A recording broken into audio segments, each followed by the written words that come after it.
Hey guys, Mr. Yu-Gi-Oh here. Some quick Ritual Beast deck profile. I really couldn't get my camera working. The cable's a bit messed up. It won't work for some reason. Bring a quick Ritual Beast deck profile. This is the exact same list I have IRL of all these cards in real life. Let's get right into it.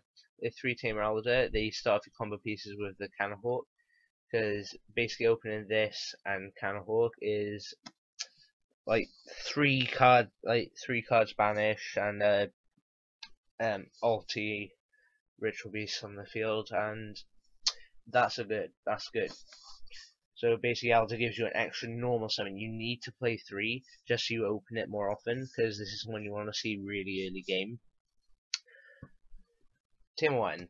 You want to see this kind of late game, maybe mid game. It really depends on the situation, but this card, it special summons a Ritual Beast monster, so it can be another Tamer or a Spiritual Beast from your banished field. Just to remind you, all the Ritual Beasts and Ritual Beast Tamers, well, Spiritual Beasts and Ritual Beast Tamers can only be special summoned once per turn. Then Lara and Zephyr Pilger, they do the same thing. They special summon one Ritual Beast Monster from Grave. The reason I play 1 and 1 and not like 2 of one of them is because more names equals more special summons. I can get more combos off. Plus now this way, there's 4 different Tamers and 4 different Spiritual Beasts. Cannon Hawk, it's your gold sock basically. Banishes cards for 2 turns. The effect is linear, so so you get the effect. You get the card back even if it's left the field. If the card leaves the banished zone at any point, you don't get it back. Then around 3 Pengu, first you want to open this with Alder just to get your combos off. 3 Pengu, it's like the second one you want to open with Alder. It's gotten a bit better because you can dump the Gaia Pelio to dump a Tamer, but I feel that it's nice at 3. It could go down to 2, but right now I'm liking it at 3. Because at 3 it does clog a bit, but 2 you won't see it enough. Then around 2 Pelio, it pushes for the OTK. It gives your monsters, all monsters. You can banish one Ritual Beast card from grave this turn. All All Ritual Beast monsters you control gain 500 attack and defense. So this effect goes on even if a monster summon after this effect, so that monster summon will gain 500 still. Petalfin, it's only ran at 1 because it's just a name. It is an out to the Gin Lock if you set it up, but it's just really nice. Plus, if you open like a handful of Ritual Beasts, this can be just used with a Tamer Elder. So you go Tamer Elder into Petalfin banish, then bounce whatever. Then it'll be basically like a Cannon Hawk, be -3 from your hand, but you can get that back easily.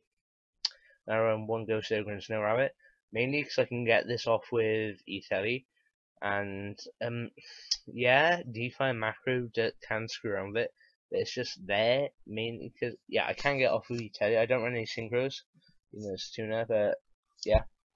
If I get off with E-Telly, I can go E-Telly special summon on board, and its effect activates on board as well, so I can use the effect on board. So I can stop stuff like Tenki. I can destroy stuff like Trish. It's a really good card.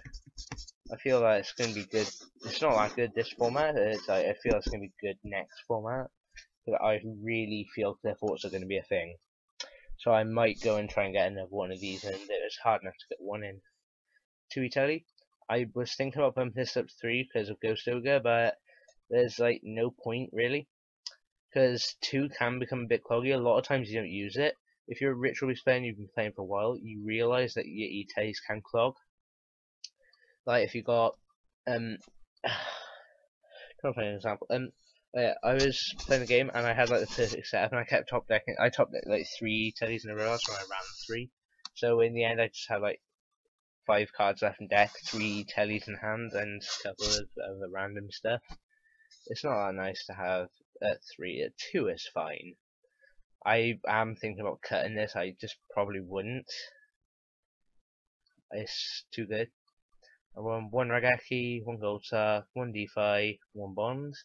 Bonds is better right now because it can be used to go into the Gaia Helio because it ignores summoning conditions. So you can use 2 monsters for the Gaia Pelio, even though it should take 3, but it's no summoning conditions, so you can just use 2. The 3 Ritual Beast Steeds. So Raigeki on wheels.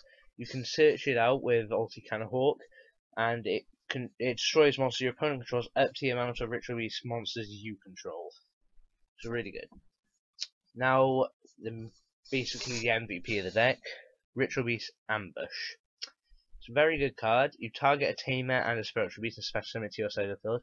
You mainly want to be using this during your opponent's end phase. It just, if you think about it, it's a free contact fusion. But yeah, I feel it's really good. And I'll play 3 Mind Crush. It's one of the best traps this format. It hits Necros, Teller, hits Samurott, can hit Shaddolls to a certain extent if you get it right on the Shaddoll Fusion. Yeah, because what I did, at one point I forcibly destroyed his construct with a steed. Then he added the Shaddoll Fusion, I Mind Crush Shaddoll Fusion, and then I saw he had an L Shaddoll Fusion, then Mind Crush, hit the L Shaddoll Fusion. Then play 2 Fiendish Chain, 2 Mirror Force, 1 Compulse, 1 Vanities, 1 Macro, 1 Solemn. I feel that these 3, Vanities, Macro, and Solemn, are the best one-off. Compulse is just in there because I don't know what else to put in. I hate Compulse. I might just swap like a Trench or a Bottomless. Yeah. 2 Gaia Pelio. It's kind of like a Void Ogre, but you have to have Ritual Beast cards in hand. Yeah. Plus a 3/2 wall. No, 3/2 beta, 2/1 wall. 3 Ulti Pelio, you should know what this does. 3 Ulti Cannon Hawk, you should know what this does. 2 Ulti Petal Fin, you should know what this does. 1 Honor Arc, 1 Castel, 1 Chidori, 1 Exciton, 1 Rhapsody. Side deck, 3 Lancia. It wins you the mirror match, plus you can't run Iron Walls in this because it stops you. So I side 3 versus the mirror match, 2 versus Necros, 3 versus Infernoid, and maybe like 1 or 2 versus Volcanic, just so I can stop that. So if I can time it right, I can stop there. Popping. But it really depends on the player. I probably wouldn't side him in, but it's just maybe. 2 Effect Veiler. Probably one of the best staples this format. I feel that it hurts Necros and Teller the most, but it hurts pretty much any rogue right now. Well, every deck in the meta right now actually. Hits stuff like Tour Guide, like BA, summon the Dante and attack the user effect, you Veiler it. Like, they got a 1000 attack Dante on board, like what are they going to do with that? And it's pretty much, you can stop stuff like Deneb and Altair, you can stop the Trish, you can stop Manju, Senju. I would play 3, I just think 3 is a bit much. Play 3 MST. I feel that you have to play MSTs somewhere in your deck this format. I like siding them a lot. I used to main them all the time, but they just been getting in the way and not needed. Like I played 2. I used Skull Servants at locals last time I went. I played against 2 Necros. I beat one of them, but I just kept seeing MSTs and Iron Walls. No, MSTs and Royal Decrees, and yeah, because I main them. So 3 anti-spell, it barely hurts me, but it ruins Necros and Shaddoll. What I'd normally do against Necros, I'd side in 3 anti-spell, double MST, mainly because I can see an anti-spell. I did that once. I was maining 3 MST and Skull Servant.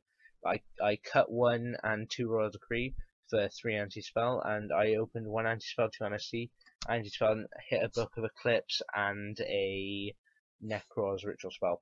The 2 Light Mirror, side this in this Teller, it just stops everything. 2 Shadow Mirror, BA and Shaddoll. Yeah, that's it for the deck profile really. If you have any questions, leave them down in the comments. Like, comment, subscribe, and I'm out.